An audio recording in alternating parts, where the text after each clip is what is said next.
all of us went to the same school down in Florida where it's 80 degrees today. Not that that really matters to anybody, but it really does to me. I've had a lot of conversations about Brad with our former instructor, and Don Kaufman, who's a guy I regard as one of my big mentors, always refers to Brad as one of the most stylistically diverse guys that you'll hear, and a guy who can take it. And another thing he says about you, which I love, he says you have this unique ability to teach rock guys how to play jazz. Like somehow you. So that's because I'm one of them. Yeah, maybe that's why I can relate to it. But anyway, I'll get out of the way. You guys, I know some of you have heard the stuff that we put up, the links and stuff. And also, Mr. Jason Furman on drums and Bradley Russell on the bass.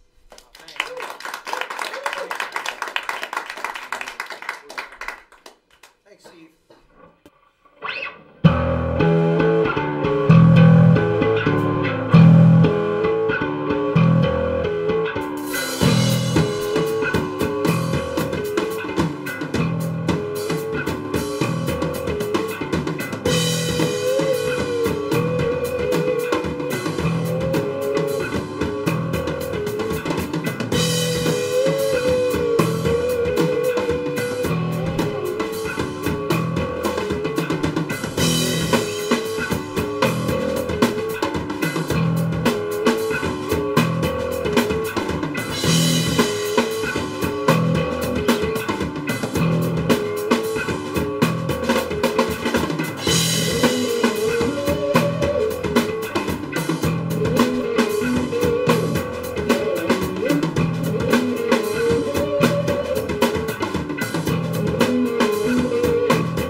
specifically knew that Joe Satriani was going to record on this, so I tried to write something that kind of I had him in mind, like the riff was like, you know, just a D minor blues.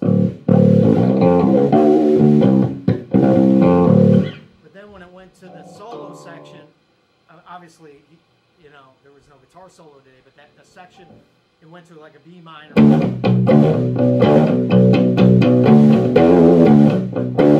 And then it just did the same riff in G. And I hear him do that a lot in his, because I was heavily influenced by those guys, Satriani and Vai, as much as bass players. So it was really cool for me to be able to actually write something for one of my inspirations with him in mind, you know. Yeah. Any other questions? For how long have you had the whammy bar? Couple years, 2 years maybe.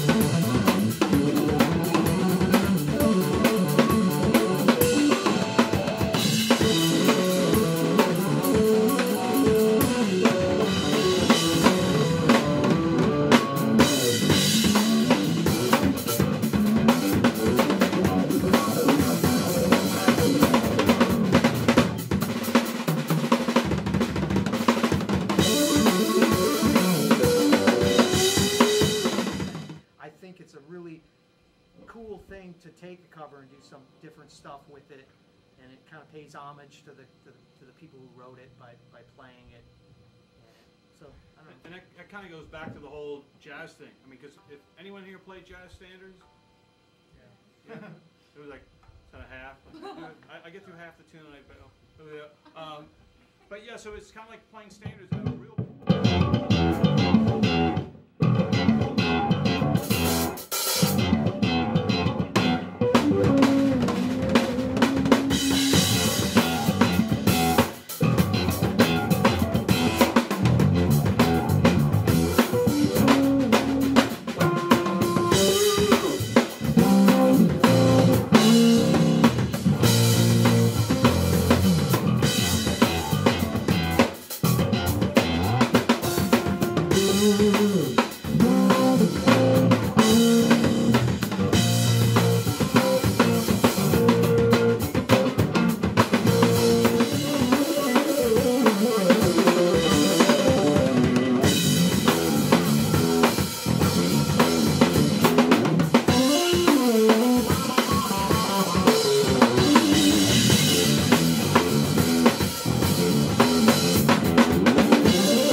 Did that come from any deliberate practice? Like that was as clear as a bell every time you played. So.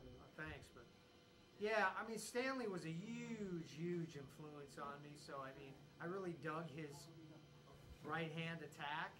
So I would try to emulate it, but I mean, it was like kind of bodybuilding in a way. I mean, I just would do a lot of repetitions on scales, you know, playing 16th notes and triplets and whatnot. Use a metronome? Oh yeah. I may have missed it.